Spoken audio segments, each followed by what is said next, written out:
안녕하세요. 오늘 여러분과 함께 아주 흥미로운 주제를 깊이 파고 들어볼까 합니다. 바로 교회 권세와 재판권에 대한 이야기인데요. 저희가 오늘 살펴볼 자료는 칼뱅의 기독교 강요 사권 11장 발췌문입니다.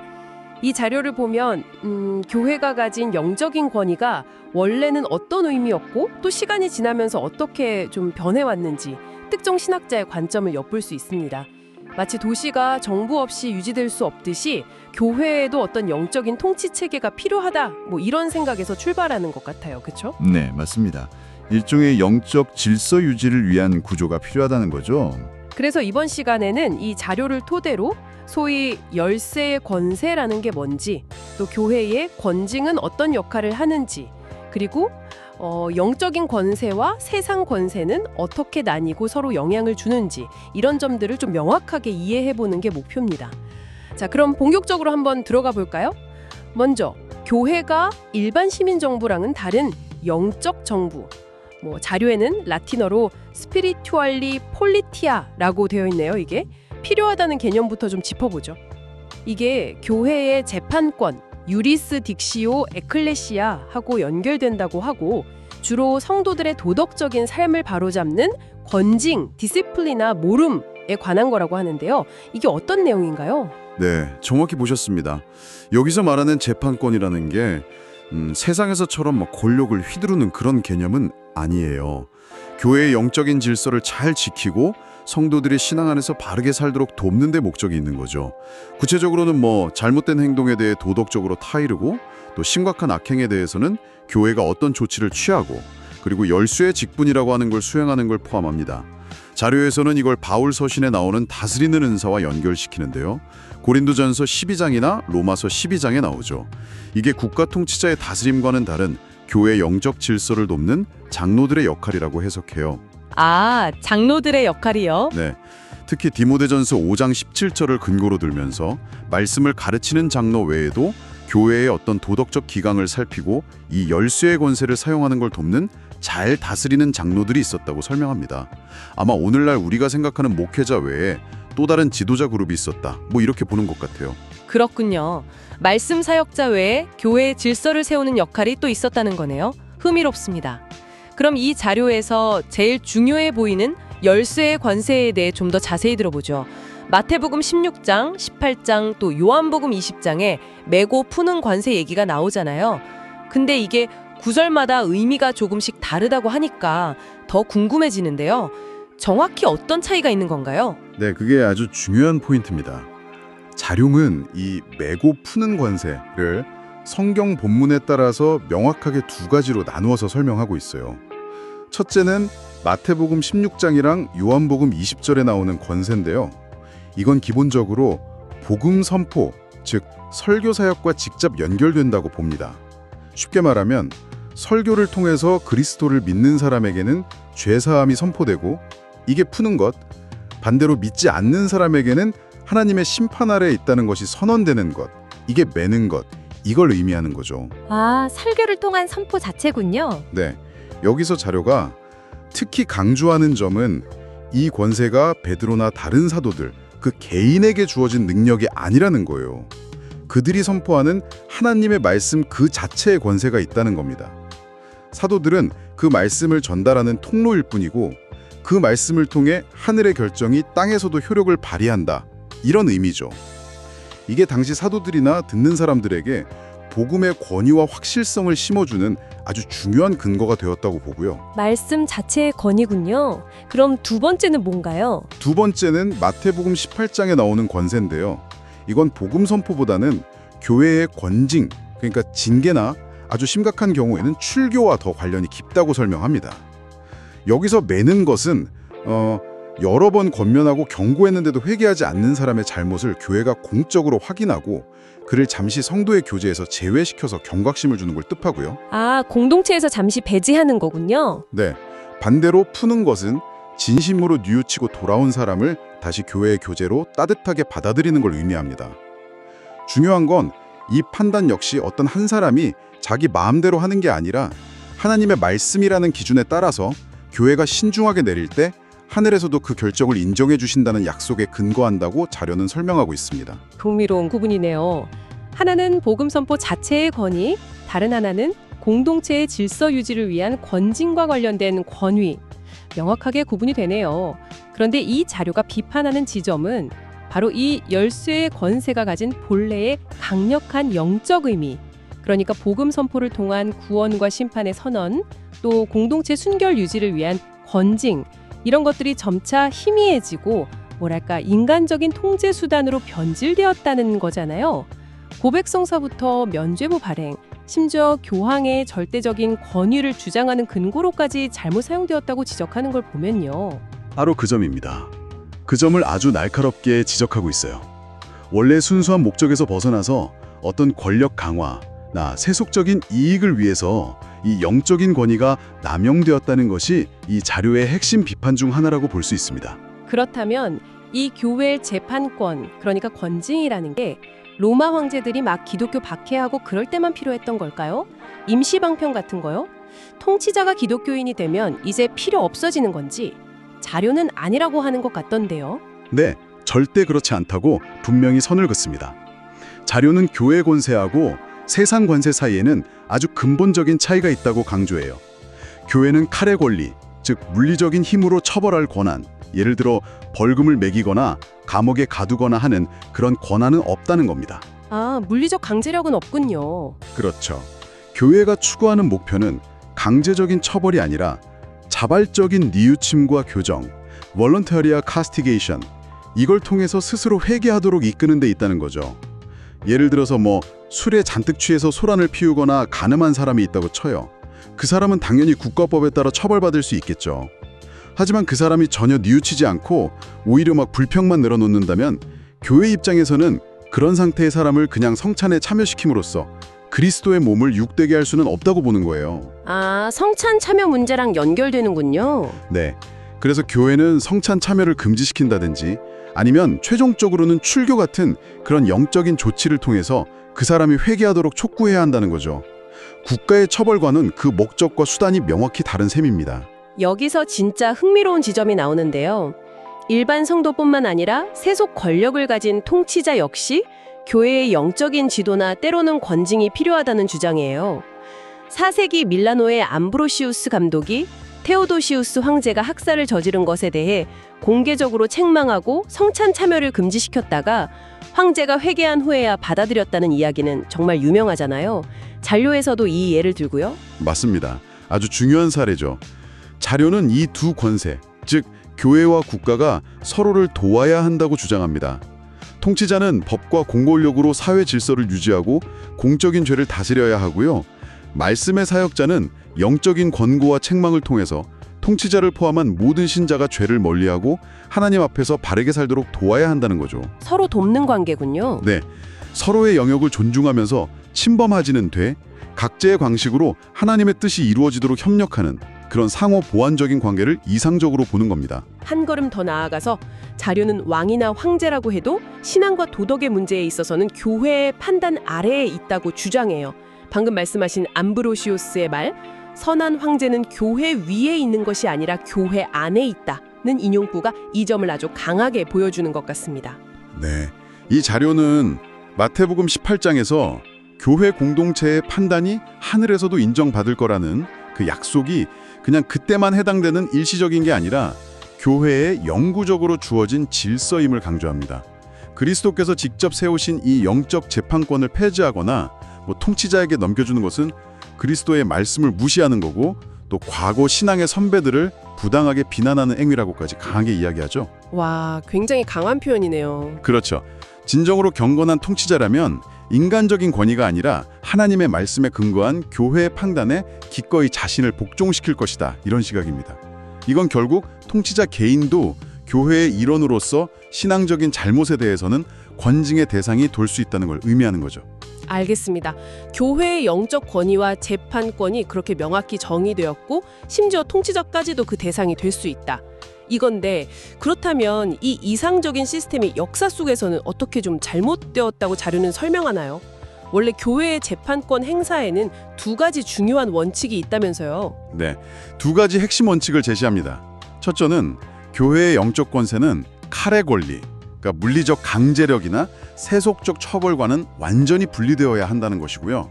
둘째는 한 사람, 예를 들어 감독 혼자서 독단적으로 판단하는 게 아니라 장로회의 같은 합법적인 회합, 컨센섬, 즉 합의체를 통해서 신중하게 행사되어야 한다는 것입니다. 합의체 운영이 중요했군요. 네, 초기 교회에서는 이 원칙들이 비교적 잘 지켜졌다고 자료는 평가해요.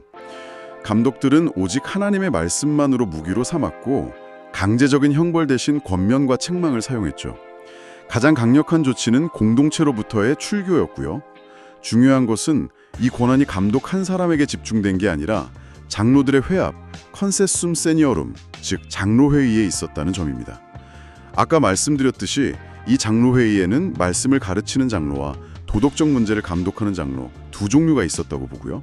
또 키프리아누스의 글을 인용하면서 평신도들의 동의, 컨센서스 플레비스 역시 초기에는 중요하게 여겨졌음을 보여줍니다. 상당히 공동체적인 성격을 띠었던 거죠. 하지만 시간이 흐르면서 점차 변질되었다고 지적하는군요. 이미 4세기 암브로시우스 시대에도 성직자들만이 교회 재판에 참여하는 경향이 나타났고 그가 이런 평신도와 장로 역할의 축소를 안타까워했다고 하죠. 옛 회당과 그 이후 교회에는 장로들이 있어서 그들의 조언 없이는 아무것도 행해지지 않았는데 어떤 나태함 때문인지 아니면 교만 때문인지 이 제도가 사라지고 말았다. 이렇게 한탄했다는 거죠. 네, 맞습니다. 그 후에는 감독이 아예 장로회의의 권한마저 빼앗아서 혼자서 권력을 휘두르게 되었다고 비판합니다. 마치 로마 공화정에서 원로원을 내쫓고 집정관 혼자 모든 것을 다스리는 것과 같다고 아주 신랄하게 비유하면서요. 독점하게 된 거군요. 그렇죠. 그런데 문제가 더 심각해진 것은 이 자료에 따르면 감독들이 이 영적 재판 업무마저도 귀찮게 여기거나 소홀히 해서 법무관, 오피셜레스라고 불리는 대리인들에게 맡기면서부터라고 봅니다. 아, 대리인에게요? 네. 근데 이 법무관들이 실제로는 세속법정의 관리들처럼 금전 문제나 상속 문제 같은 세속적인 사안을 주로 다루면서도 여전히 영적 재판권이라는 이름은 그대로 사용했다는 겁니다. 이름만 영적 재판권이고 내용은 세속적인 거네요. 그렇죠. 더 심각한 것은 출교와 같은 가장 엄중한 영적 징계를 예를 들어 빚을 갚게 하거나 계약을 이행하도록 압박하는 그런 세속적인 수단으로 남용하는 일까지 벌어졌다고 비판합니다. 반면에 간음이나 상습적인 음주 같은 명백한 도덕적 범죄는 눈 감아주거나 벌금을 걷어서 수입원으로 삼는 경우도 있었다고 지적해요. 영적 권위가 완전히 세속적 이익 추구의 도구로 전락했다는 거죠. 본래 목적과는 너무나 동떨어진 모습입니다. 특히 중세 교황권이 이 영적 권세와 칼의 권리, 그러니까 세속 권력까지 다 손에 넣으려고 했다는 비판은 이 자료의 핵심 주장 중 하나인 것 같습니다. 중세 역사를 이해하는 데 정말 빼놓을 수 없는 부분이기도 하고요. 그렇습니다. 자료는 그리스도께서 제자들에게 이방인의 집권자들이 그들을 임의로 주관하고 그 고관들이 그들에게 권세를 부리는 줄을 너희가 알거니와 너희 중에는 그렇지 않아야 한다.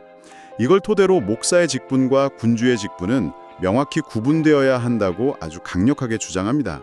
이건 단순히 역할 분담의 문제가 아니라 한 사람이 이 두 가지 직책을 겸하는 것은 성경적으로 옳지 않다는 해석인 거죠. 겸직은 안 된다는 거군요. 네, 모세가 처음에는 지도자랑 제사장 역할을 겸했지만 나중에는 아론에게 제사장직을 넘겨서 역할이 분담된 것이나 아까 언급된 암브루시우스가 궁정은 황제의 것이고 교회는 사제의 것이다 라고 말한 것을 예로 들면서 이 구분을 거듭 강조합니다. 그런데 현실에서는 감독들이 세속적인 재판이나 영지관리 같은 행정 업무에 점점 더 깊이 관여하게 되면서 정작 본연의 임무인 말씀 선포와 성도들을 영적으로 돌보는 일은 소홀히 하게 되었다고 비판하죠. 네, 그렇죠. 사도행전 6장에서 사도들이 구제 활동 때문에 말씀 전하는 일을 등한시할 수 없다면서 7집사를 따로 세웠던 것과 비교하면서요.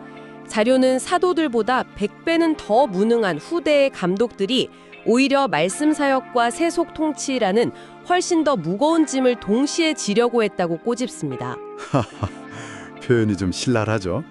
결국 어느 것 하나 제대로 감당하지 못하는 결과를 낳았다는 비판입니다.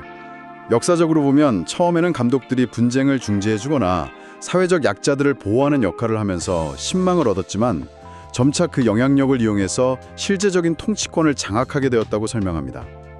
때로는 군주들이 분별 없이 베푼 호의나 막대한 기증 자료에서는 어리석고 사려 분별 없는 자상함이라고 표현하는데요. 이런 걸 발판 삼기도 했고 때로는 폭력이나 속임수를 동원하기도 했다고 봅니다.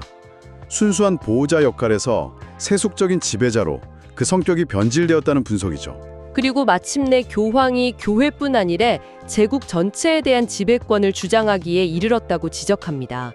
이걸 정당화하려고 신적인 권리를 내세웠거나 심지어 콘스탄티누스의 귀증, 도나치오 컨스탄티누니처럼 나중에 위조로 밝혀진 문서를 근거로 삼기도 했다면서요. 네, 그 유명한 문서죠. 여기에 대해서 클레르보의 베르나르두스가 당시 교황 에우게니우스에게 보낸 편지 내용을 인용하는데 아주 인상 깊습니다. 사도 베드로는 자신이 가지지 않은 것, 즉 세속적인 통치권을 당신에게 물려줄 수 없었다면서 교황의 역할은 세속 영토를 다스리는 것이 아니라 교회를 돌보는 것이라고 일깨워주는 내용이죠. 네, 베르나르두스의 지적은 아주 날카롭습니다. 주인처럼 군림하면서 사도의 직분을 사칭하든지 사도로서 행세하면서 주인의 권세를 사칭하든지 둘 중 하나를 선택하라며 그 모순을 지적한 내용도 자료에 소개되어 있죠. 그리고 이 콘스탄티누스의 기증 문서는 15세기 인문주의자 로렌조 발라 같은 사람들에 의해서 이미 오래전에 위조 문서임이 밝혀졌다는 사실을 자료는 분명히 지적합니다. 또한 훨씬 이전인 6세기 말에 그레고리우스 대교황 스스로 동로마 황제를 지극히 높으신 주군 노미누스 세레니시무스라고 칭하고 자신을 쓸모없는 종 세레브스 이누틸리스라 부르면서 황제의 명령에 복종했다는 역사적 사실을 반증으로 제시하기도 하고요. 아, 그레고리우스 대교황의 사례요? 네, 만약 콘스탄티누스가 정말 서방 제국을 교황에게 넘겼다면 그레고리우스가 그렇게까지 자신을 낮추면서 황제에게 복종하지는 않았을 거라는 논리죠. 역사적 사례로는 그 유명한 11세기 교황 그레고리우스 7세 힐데브란트와 신성 로마 제국 황제 하이니리 4세 사이에 카노사의 굴욕 사건을 언급하면서 이 사건을 교황이 황제에 대한 우위를 확보하려는 야심을 드러낸 과정으로 비판적으로 묘사하고 있네요. 네, 자료는 그레고리우스 7세가 하이니리 4세의 정치적 약점을 이용해서 교황권의 세속적 지배력을 극대화하려고 했다. 이렇게 평가하는 것 같습니다. 결국 교황들이 세속적 지배권에 대한 욕망 때문에 전쟁과 피 흘림까지 불사하면서 그리스도의 영적인 나라를 소홀히 했다고 아주 강하게 비판하는군요. 그렇습니다. 결론적으로 그 점을 지적하는 거죠. 이건 앞서 언급된 그레고리우스 1세가 성직자가 자기 소유임을 표시하려고 땅에 표지판 하나 세우는 것조차 저주받을 탐욕이라고 여겼던 태도와는 너무나 극명하게 대조된다고 지적하면서 후대 교황들의 세속화를 통렬히 비판하는 근거로 삼고 있습니다. 이제 마지막으로 살펴볼 지점인데요. 성직자들이 일반 세속법정의 재판을 받지 않을 특권, 소위 성직자 면책 특권 또는 치외 법권, 라틴어로는 임뮤니타스라고 하죠. 이걸 주장한 문제입니다. 이것도 교회 권력과 세속 권력 사이의 오랜 긴장 관계를 보여주는 중요한 쟁점이었잖아요. 네, 이 문제에 대해서도 자료는 아주 명확한 입장을 보입니다. 고대 교회에 존경받는 감독들이나 경건한 황제들은 성직자라고 해서 일반 시민법 적용에 예외가 되어야 한다고 생각하지 않았다는 거예요. 콘스탄티누스 대제나 발렌티니아누스 황제 같은 이들도 필요하다면 성직자를 일반 법정으로 소환해서 재판받게 했다는 예를 듭니다. 아, 황제들도 그렇게 했다고요? 네, 다만 예외는 있었습니다. 명백히 교회법을 어긴 경우나 신앙 교리와 관련된 문제처럼 본질적으로 교회에 속한 사안에 한해서는 교회 감독이 판단하도록 했다는 것이죠. 이건 교회의 영적인 문제에 대한 고유한 판단 권한을 지키기 위한 조치였다고 해석합니다. 영적인 문제에 한해서는 교회가 판단했다는 거군요. 그렇죠. 여기서 아까 여러 번 등장했던 암브로시우스의 사례가 다시 한번 중요하게 다뤄집니다. 그는 황제에게 보낸 편지에서 신앙 문제에 관한 재판은 황제가 아니라 교회 안에서, 즉 감독들이 해야 한다고 강력하게 주장했어요. 황제는 신앙 문제에 판관이 될 자격이 없다는 것이었죠. 하지만 바로 그 편지에서 동시에 세금이나 토지 소유권 같은 세속적인 문제에 대해서는 황제의 권위와 강제력을 인정하고 저항하지 않겠다는 태도를 분명히 보입니다. 아, 그 부분은 또 다르군요. 네, 만일 폐하께서 조공을 요구하시면 우리는 거절하지 않습니다. 만일 땅을 원하시면 그것을 취할 권리가 있으니 아무도 반대하지 않을 것입니다. 라고 말하면서 자신의 무기는 오직 기도와 눈물뿐이라며 물리적 저항은 하지 않겠다는 입장을 밝힙니다. 그레고리우스 대교황 역시 황제의 법률에 복종했던 사례를 다시 언급하면서 초기 교회의 지도자들은 세속 문제에 관한 한 국가의 권리를 인정했다는 점을 강조합니다. 그러니까 자료의 주장을 정리하면 초기 교회의 경건한 지도자들조차 세속적인 문제에 있어서는 일반 시민과 마찬가지로 국가의 법과 권위를 인정하고 따랐다는 거네요. 그렇죠? 네, 맞습니다. 영적인 영역과 세속적인 영역을 구분하고 각 영역의 고유한 권위를 존중했다는 해석이네요. 오늘 우리는 제공해 주신 자료 칼뱅의 기독교 강요 일부를 통해서요. 교회의 재판권이 본래 어떤 의미였는지, 또 핵심적인 열쇠의 권세에 대한 두 가지 해석은 무엇이었는지, 그리고 교회와 국가 권력은 어떻게 구분되고 또 서로 도와야 하는지 쭉 살펴봤습니다. 더 나아가서 이 원칙들이 역사 속에서 어떻게 좀 변질되어서 영적 권위가 세속 권력과 결합하려는 시도로 이어졌는지에 대한 한 가지 신학적 관점을 깊이 있게 탐구해봤네요. 네, 이 자료는 본질적으로 하나님의 말씀에 근거한 어떤 순수하고 영적인 권위라는 이상적인 모습과 역사 속에서 실제로 나타난 세속 권력 및 재판권과의 복잡하고 때로는 갈등적인 관계 사이에 깊은 긴장을 잘 보여줍니다. 왜 이상과 현실 사이에 그런 차이가 생겨났는지에 대한 나름의 분석을 제공하고 있죠. 자, 이제 마무리하면서 여러분께 생각해볼 만한 질문 하나를 던져보겠습니다. 오늘 우리가 살펴본 이 권력의 분리와 그 역사적 변질 과정에 대한 자료의 관점을 염두에 둘 때 오늘날 우리 사회에서 종교기관과 국가 권력의 관계는 어떤 모습이라고 평가할 수 있을까요? 이 오래된 분석 속에서 양쪽 영역 모두의 건강함과 본질을 지키기 위해 우리가 여전히 붙잡아야 할 원칙은 과연 무엇일지 한 번쯤 고민해 보시는 것도 의미 있는 시간이 될 것 같습니다.